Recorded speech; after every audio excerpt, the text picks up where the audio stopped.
বাংলাদেশে একটা যুদ্ধ লেগে যাবে, ইমার্জেন্সি আসবে এবং অলরেডি 3 বাহিনী প্রধানকে ডেকে প্রফেসর ইউনূস বলেছেন যুদ্ধের সম্ভাবনা আছে, প্রস্তুতি নেন।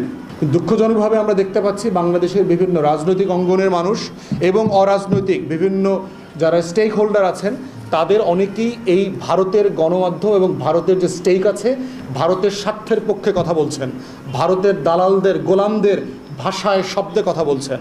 আমরা আমাদের স্বাধীনতা সার্বভৌমত্বের ব্যাপারে আমাদের বক্তব্য খুবই পরিষ্কার, এইটা আমরাই অক্ষুণ্ণ রাখবো, আমাদের মতো করে রাখবো, কারো স্বার্থের পক্ষে বিপক্ষে এইটা আলোচ্য বিষয় না।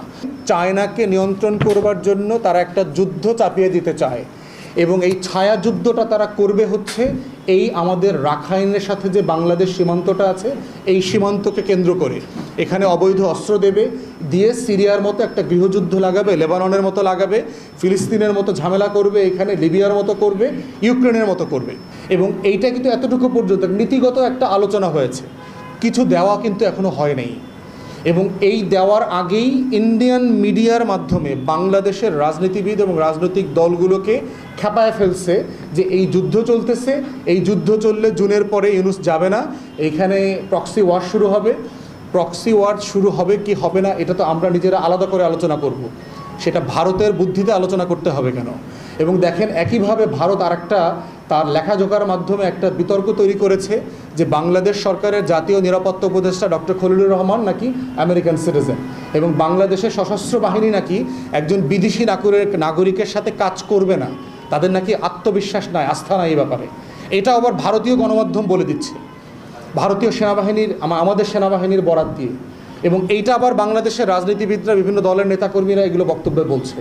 প্রশ্ন হচ্ছে আমার স্বাধীনতার প্রশ্ন, আমার সার্বভৌমত্বের প্রশ্ন আমি আলাদা করে আলোচনা করব। এটা ভারতের গণমাধ্যমের শিখায় দেওয়া বক্তব্য তো আলোচনা আমার করবার দরকার নাই। জাতিসংঘের সাথে বাংলাদেশ সরকারের আসলে কি আলোচনা হয়েছে? আপনাদের মনে থাকার কথা যে রোহিঙ্গা ইস্যুটা কিন্তু অলমোস্ট মৃতপ্রায় হয়ে গেছে হাসিনার আমলে। শেষ দিকে এসে সারা দুনিয়ার যে এইড ছিল রোহিঙ্গাদের জন্য $16 থেকে এটা কেটে কেটে 12, 10, 8 এখন শুনলাম রিসেন্টলি $6 করে দেবে রোহিঙ্গাদেরকে পার ইন্ডিভিজুয়াল।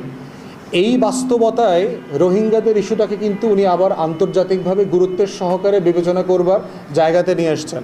জাতিসংঘের মহাসচিব থেকে শুরু করে জাতিসংঘের যারা রিফিউজি কমিশনার আছেন তারা কিন্তু বাংলাদেশ সফরে এসছেন। এবং বাংলাদেশের মতো দেশে জাতিসংঘের মহাসচিবরা কখনো আলাদা করে সফর করতে আসেন না, তারা অন্য একটা সফরে যাবার সময় 4 ঘন্টা 6 ঘন্টা 8 ঘন্টা যাত্রা বিরতি করেন। কিন্তু বাংলাদেশে তিনি 3-4 দিন ছিলেন, এটা বোঝা যাচ্ছে।